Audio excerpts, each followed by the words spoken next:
je sais que la dernière fois, j'avais fait procéder à un petit diaporama et que certains m'avaient dit que c'était une bonne idée puisque ça permettait de se rendre compte de ce qui avait été fait depuis la dernière fois qu'on s'était vu.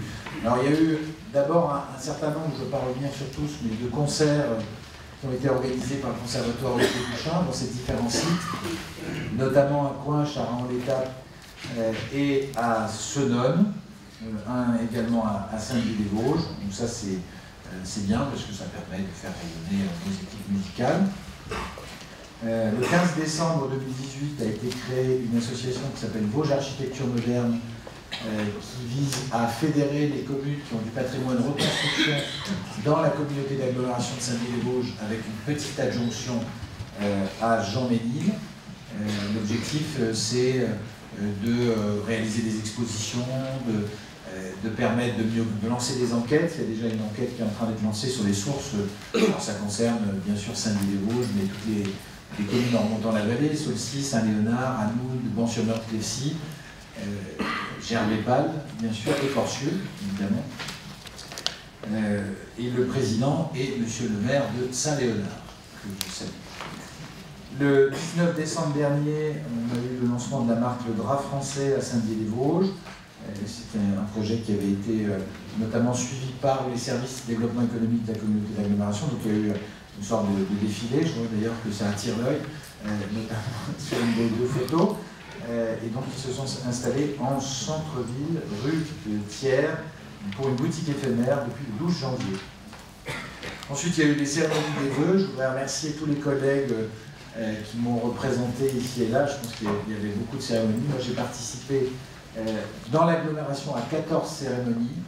J'ai essayé d'éviter de rester 10 minutes à un endroit et d'être obligé de partir pour aller à un autre. Je préfère rester un peu de temps.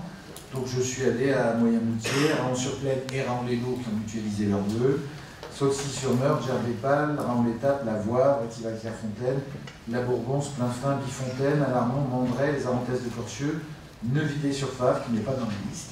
Donc il doit y en avoir d'autres qui ont été oubliés sûrement. Et Saint-Dié, j'étais dans les vœux à Saint-Dié.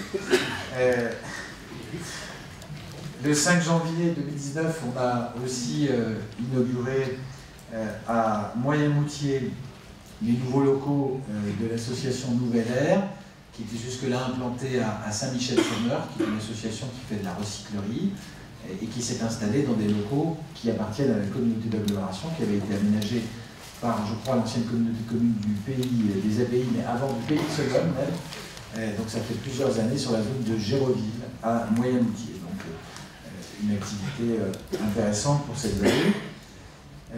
On a le 16 janvier 2019 a eu lieu la cérémonie des vœux au personnel de l'agglomération de Saint-Dié-des-Vosges, auquel était invité le bureau. Et puis le 18 janvier s'est tenu l'atelier des territoires numéro 3, donc ça concerne bien sûr la ville de Saint-Dié, mais aussi les bourgs structurants.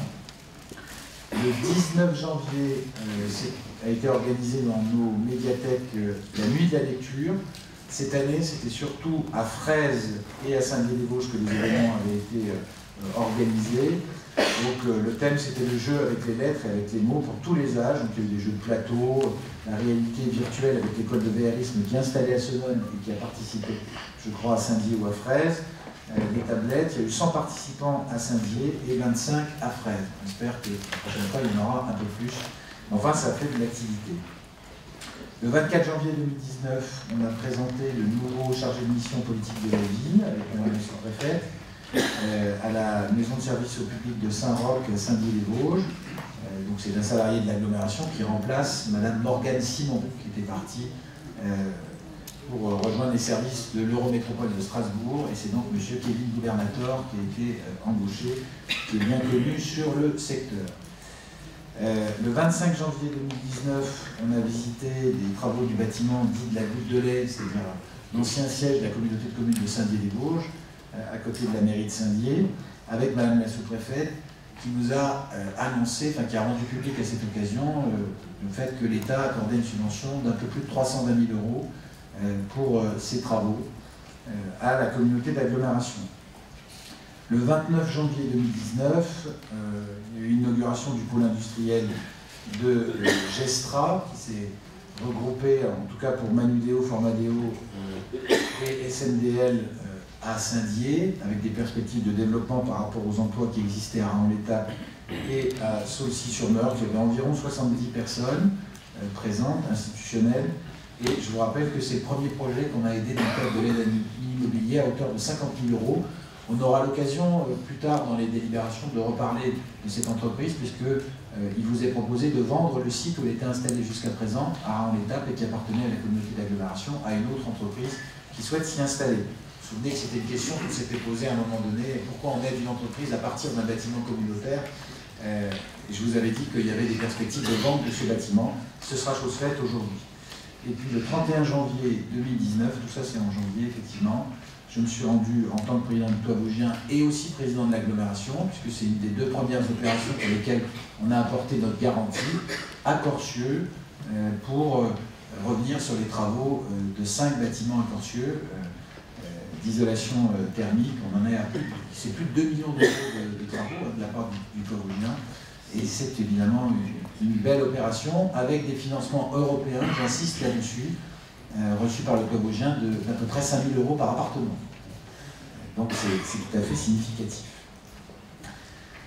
Ça, c'est quelques points d'actualité. Je sais qu'il y a eu aussi beaucoup de réunions qui ont été animées, des commissions par les présidents, ici, les vice-présidents, pardon, ici et là. Quelques